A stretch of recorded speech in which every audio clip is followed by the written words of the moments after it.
ตะมอโปะนี่ไอ้โจชัวอีติตะมอดุงไอ้ปึ้งอ่ะโอ้อยู่สูงเนาะเฮือนนี่แม่เนาะเฮ็ดเฮือนให้ลูกไผ่บ่ห่านรถได้เฮ็ดเฮือนลูกไผ่แล้วรถใส่ตะมอเด้อตะมออยู่เทิงพุ่นโอ้บ่ย่านบ่ไปไกลแท้บ่ย่านเนาะกับน้องแต่งงานแล้วบ่อยู่เฮือนยังมีแต่เจ้าเอาผัวก่อนเนาะเจ้างามมาเจ้าเอาผัวก่อนแม่น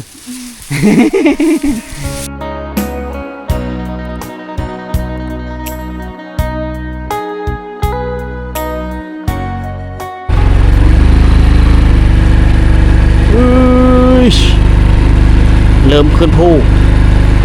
โอ้โหบอกว่าเขาจะเอาฟืนมากองนี่ฟืนจากโหไฮไปหน้าฟืนไฮนี่อ๋ออันนี้คือแห้งไม่ยิ่งฮัลโหลบัดชวนอ้าวมาเนี่ยเลยมาเวมาแต่บ้านพินเซ่โอ้อาตำน้อยโตก็ไปเนาะไปน้ำพ่อเนาะอ๋อรอแต่น้อยเลยป้าต้องเบิ่งกับฟืนไห้นี่มาเจออาตำคนดอยตะไว้แต่ช่วงย่ำแรงเลยไม่ได้เอาไปเลยนี่นะกายว่าแห้งมันจุดกอบอย่างบุ๋งบ้านส่วนไหน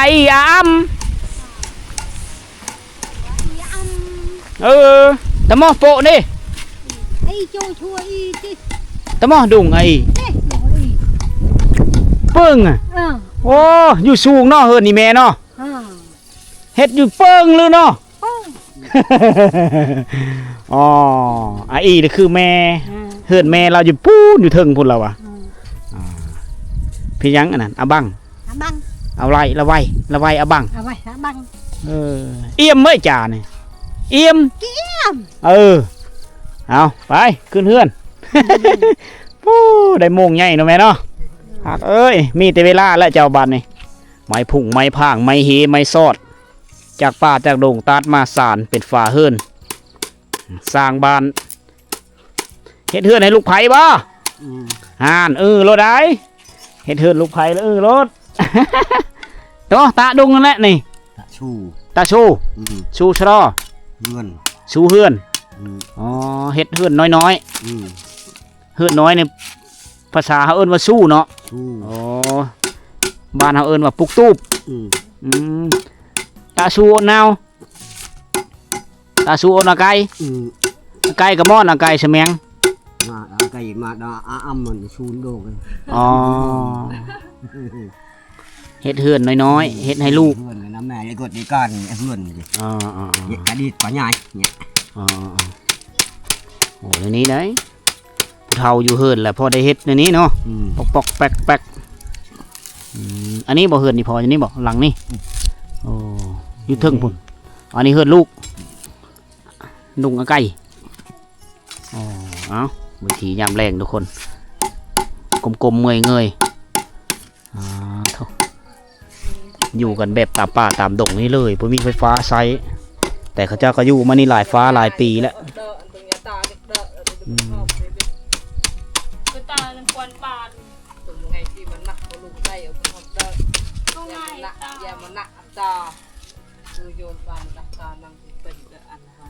ตักอยู่ใช่นี่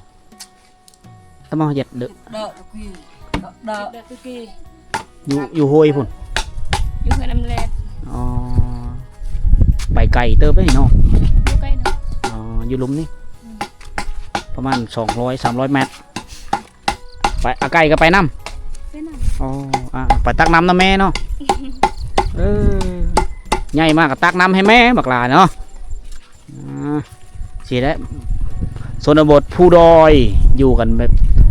7-8 ราคาเฮือนอยู่นี่ได้พอเพิ่นสับฝะแปลกตะชูลำไหนบ่อ้ำตะชูนี่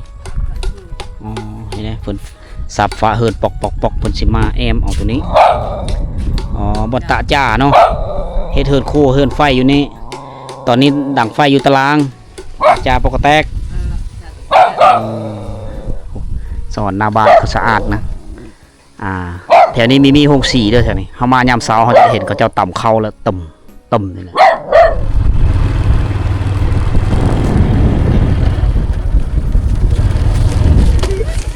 ไปอมเด้ออยู่ใช่ไปอมเด้ออาบน้ำห้วยนี่อยู่นี่บ่โอ้ไก่เนาะไปอาบน้ำเนาะเยิงเนาะใช่ตะมอเด้อตะมออยู่เทิงพูนโอ้บ่ย่านบ่ไปไก่แท้บ่ย่านเนาะโอ้ลูกๆหลานมันสิไปอาบน้ำนี่เขาจะสิไปอาบอยู่นี่นี่น้ำห้วยนี่นี่ได้บอกเขาจะลงอาบน้ำตรงนี้หยางแบบปูดเกี่ยวพูนได้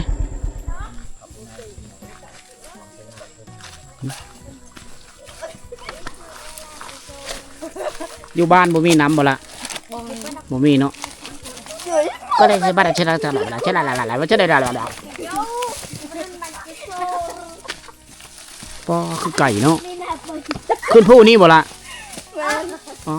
ต้องลำบากเนาะไปอาบน้ำเนาะ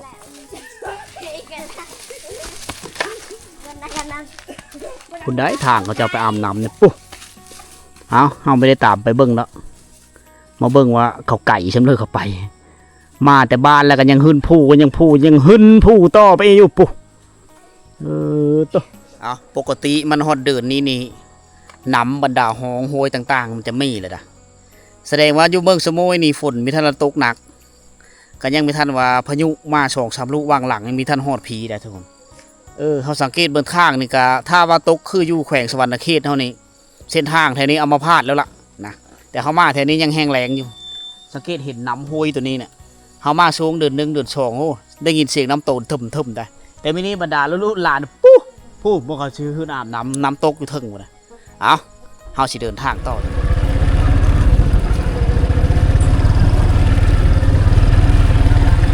โอ้เขาคือเก่งเลยเขาเราไปรีบเลยเขาโอ้หักเนาะพูด6 เดือนผ่านไปที่ค่อยไปได้มาเส้นทางนี้ก็ยังคล้ายคือเก่า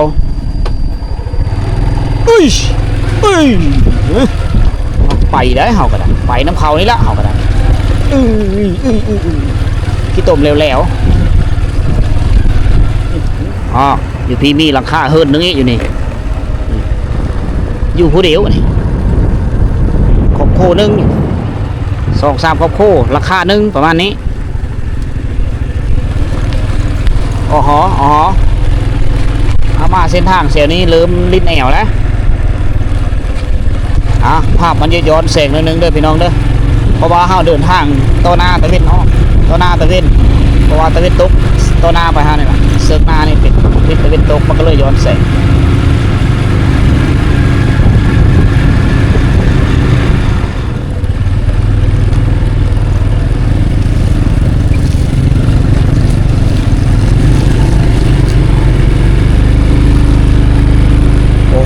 ธรรมชาติยามแรงวิวยามแรงก็งามไปอีกแบบนึงวิวงามเสาก็งามแนวนึงแถวนี้สรุปแล้วงามตลอดกาลนะหรือว่ายามฟ้ายามฝนยามแรงก็งามโอ้ลมแห้งแถวนี้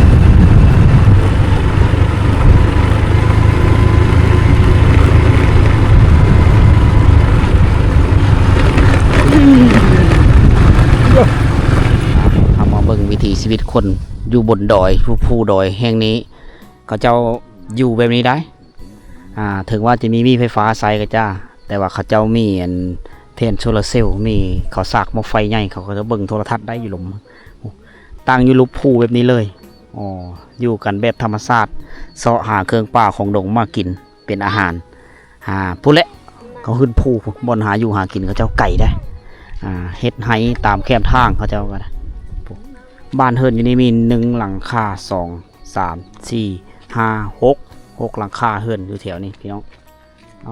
ลูกหลานก็เล่นตามนี้แหละอันนี้เกี่ยวหญ้านี่จะป่งไปตามทางเลยอันนี้เกี่ยวหญ้าค่า ไปสปอดงบ่ฮะโอ้เกี่ยวหญ้ามุงเฮือนอ๋อโถเขาเจ้าจะเลอะเอาได้เบิ่งความยาวขาความมันยาวก็ประมาณอยู่1.80 ได้ความยาวเขาเจ้าสิเอาไปมุงเฮือนนั่นนี่เอาไปไผ่ไปจามเอาผัวบ่ได้มาเกี่ยวซอยบ่อ๋ออยู่นี่เฮือนผัวเจ้าอ๋อใช่หลังได้ชี้ดูอ๋ออยู่พุ่นอ๋อเกือบบ่จื้อเนาะเกือบบ่จื้อกันเจ็ดบ่หรือจำ จัน เจนอ๋อน้องเจนแต่งงานแล้วหลายเดือนแล้วมาอยู่เฮือนสามีเนาะมาพี่เฮ็ดให้นั่นบ่ตะปีได้ไม่ฮะนั่นมาเจอน้องเจนเพิ่นอยู่นี่จุบเจ็ดจำแหมเอ้ยกับน้องแต่งงานแล้วบ่อยู่เฮือนยังมีแต่เจ้าเอาผัวก่อนเนาะเจ้างามมาเจ้าเอาผัวก่อนแม่น ใช้ผัวไปใช้มื้อนี่บ่ได้อยู่เฮือนอยู่เฮือนบ่อยู่ ขอตากัน อ๋อผัวนี่ไปหาอยู่หากินแล้วผู้เป็นแม่นี่อยู่เฮือนสิเอาไปมุ่งเฮือนแล้วนั่นนี่ในเมื่อแต่งงานปุ๊บแล้วก็มาอยู่เฮือนสามีอยู่เฮือนหลังนั้นแล้วชนวนในตึงดุงอยากกินจะกันบ่อยู่นำกันกับปู่กับย่าอ๋ออันนี้สิเฮ็ดเฮือนใหม่บ่สิเฮ็ดเฮือนอยู่แยกครอบครัวอยู่ต่างหากอีกอ๋อสิออกเฮือนต่างหลายๆคนน่าจะจื้อน้องจึบเพิ่นหลังจากแต่งงานมาก็ประมาณ 4-5 เดือนเลยเนาะน้องแต่งงานเนาะประมาณนั้นละช่วงเขามาเฮ็ดอาหารอยู่มาต้มข้าวเปะอยู่เห็นปฐมบ้านต่างกวนแล้วน้องเพิ่นไม่ทันแต่งตัวนะแต่ว่ากำลังสู่คอแล้วตอนนั้นก็เลยไม่ได้มีเวลาพาอ้ายเราไปไกลไปแถวเขตขมวนก็เลยไม่ได้มาโฮมงานแต่งเจ้า อันนี้คือเฮือนใหม่ครอบครัวใหม่พี่น้องคนมาอยู่กันแบบนี้เลยจะ 3-4 ราคาเฮือนอยู่ต่ำหอมผู้หอมผาจังสิตะมอตะปีใดตะมอกระมอนะเฮ็ดอยู่เทิงผู้พุ่นโอ้ยางขึ้นเมื่อยเลยเนาะมื้อนี้บ่ได้ไปบ่มื้อนี้บ่ได้ไปเกี่ยวหญ้าอันนี้คือวิถีชีวิตอันใหม่แต่ว่าน้องเพิ่นนี่มีความคล่องแคล่วมีการดำรงชีวิตที่เรียบง่ายมาพูดแล้วน้องเห็นหูจากการดำรงชีวิตจากน้ำพอน้ำแม่น้ำยันติพี่น้องที่อยู่เฮือนพ่อเฮือนแม่หลังจากกลับมาแต่เฮือนพ่อเฮือนแม่นั่นแหละสร้างครอบครัวปุ๊บก็มาดำรงชีวิตอยู่กับสามีอยู่กับผัวกับจังซี่แหละทุกคนเลยชีวิตหลังแต่งบอกสั้นๆซะผัวนี่ก็แบ่งหน้าที่กันไปผู้เป็นแม่นี่ก็เกี่ยวหญ้าท่าจุดประสงค์ก็คือสิเอาไปมุ่งเฮือนหลังใหม่เพื่อก็สิย้ายสิแยกครอบครัวออกจาก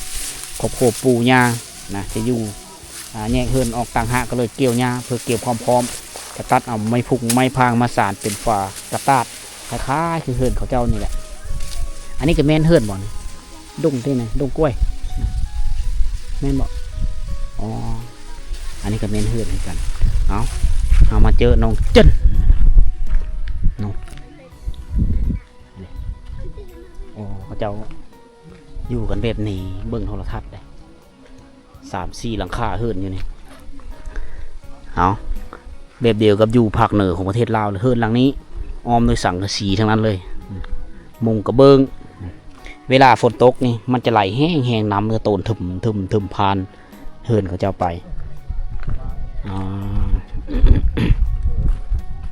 นี่เส้นทางถ้าฝนตกมันก็จะมืนได้อันนี้ก็เป็นอีกครอบครัวหนึ่งนะก็ถือว่าครอบครัวทุกยากเลยเติบได้นี่อาคารเฮือนก็มีท่านละถาวรอยู่แบบตูบเลยเอาผ้าบัดเอาผ้าอย่างมุ่งไว้นี่ก็ยังมีเลยแถวบ้านเราได้เป็นครอบครัวหนึ่งปลูกเฮือนอยู่ตามนี้แบบปลูกตูบอยู่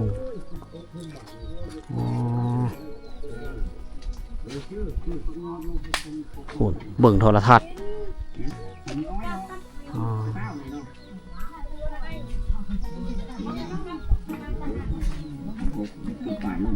บัดชวนยิงพิมพ์บ่ เขาเจ้าเบิ่งโทรทัศน์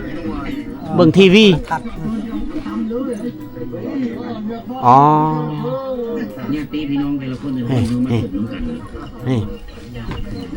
ชื่อบ่อันนี้เป็นคลิปวิดีโอของบ่าวสิหอมไปถ่ายอยู่บ้านอะดือ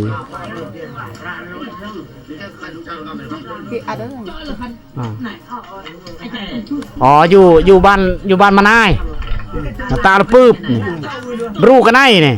มึงเชโปน เมืองเชโปนเขาเจ้าเบิ่งรายการของบอยสีหอมอยู่ในรายการเราเรื่องเมืองลาวไหน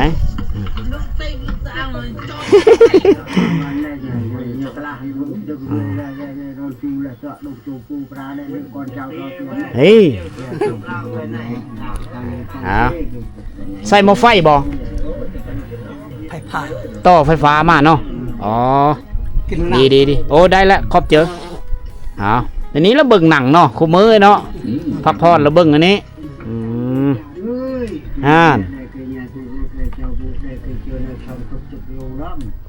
เบิ่งอย่างซี่แหละอยู่ชนบทพี่น้องเลยฝืนกับเจ้าเนี่ยโอ้โหเต็มเธอแห้งไม่ยิ่งทั้งนั้น อันนี้ก็เป็นเฮือนอีกหลังหนึ่งประตูทางเฮาทางออกอยู่นี่อย่างนี้ได้มุงด้วยผ้าบัดปูสะอ่อนธรรมศาสตร์ก็จะมีแต่โงนหินทั้งนั้นเลยนี่โกนหินตั้งชูสงบนี่จะเป็นข้อเป็ดข้อไข่ของเขาเจ้าอยู่กันแบบเรียบง่ายอยู่ตามแคบทางจะมีมามีมาโบบเขาเจ้านี่เฮือนหลังนี้เฮ็ดแบบสบายเอาสังกะสีมาอ้อมบ้านสวนบิเนาะพักพรคักเนาะเอาสังกะสีเฮ็ดมันเลยเฮือนนี่พอเนาะต้นลูกเคยเฮ็ดให้โอ้ลูกเคยใจดีเนาะคักพอไปบ่ได้ยางบ่ได้อีพอยางบ่ได้ว่าเป็นเปเป็นร้อยบ่เป็นร้อยลูกเคยก็เลยมาเฮ็ดให้อีพออยู่กับไผพอจักคนอยู่เฮือน4 คนอยู่กับลูกชายกับลูกไผลูกเคยเป็นสร้างเฮ็ดเฮือนเนาะเราเฮ็ดเป็นเนาะลูกเคยบ้านตะลุงลูกเคยบ้านตะลุงกลางตะลุงใหญ่ทางไปเวียดนามแม่นไปเวียดนามนี่ทางไปนี่กายบ้านตองกวนไปนี่กายบ้านตะกวนกายตึบกายบ้านกระตึบไปก็ฮอดเนาะบ้านตึบกายบ้านตึบไปฮอดบ้านตะลุงบ้านตัวมีหงเฮียนนั่นลูกเคยเจ้าอยู่พุ่นเนาะ2 คนลูกเคยลูกเคย2 คนลูกเคย พอเพิ่นไปมาไม่ได้ลงเฮือนได้อยู่บ่ได้ลงได้บ่ได้มีแต่นอนอยู่เลยนอนอยู่เสียองค์ขะบ่เสียขะเสียขาเบิ่งนึงใช้งานบ่ได้เนาะย่างไปเฮือนกะลงเฮือนขึ้นเฮือนลงเฮือนลูกหลานเอาลงโดยเฮือนลูกเขยเป็นเฮ็ดเฮ้ทุกคนเป็นปอเทาหนึ่งที่เสียองค์ขะนะเราเป็นเป็นแต่โดนบ่จักปีแล้ว12 ปีแล้วเป็นเป็น12 ปียางบ่ได้แล้ว12 ปีแล้วเพิ่นนี่คือเฮือนเพิ่นตั้งบ้านเฮือนซี่แหละผู้เขาเจ้าต่อกระแสไฟฟ้าลงมานี่3-4หลังคาเฮือนใต้น้ำกันเมียเจ้าเราลงไปอยู่หั่นบ่ได้อยู่น้ำกันใช่บ่ได้บ่มีลูกเคยอันนั้นลูกสาวบ่ลูกสาวเมียแม่หั่นเมียเจ้าไปอยู่หั่นเราอยู่กับไผจักคนอยู่หั่น4 คนแล้วอยู่นี่เด้อยู่เฮือนหลังไผหลังมันเนาะอยู่นำกันอันอยู่กินแบ่งกันโดยแต่ว่านอนอยู่บ่อนไผบ่อนมันเอาเนาะโดยเอาอันนี้คือการดำรงชีวิตของพี่น้องชนเผ่ากระโดเฮาอยู่แถวนี้จะแตกต่างกันได้เพิ่นจะตั้งบ้านเฮือนคือตัวนี้จะเป็นเฮือนพ่อเพิ่นผู้ที่ไปมาบ่ได้หั่นเวลาลงเฮือนลงไปเลยก็ลูกหลานเพิ่นเอาลงเอาขึ้นเอาลงผู้เป็นแม่เพิ่นก็อยู่เฮือนหลังพุ่น คือตุบๆน้อยๆล่ะ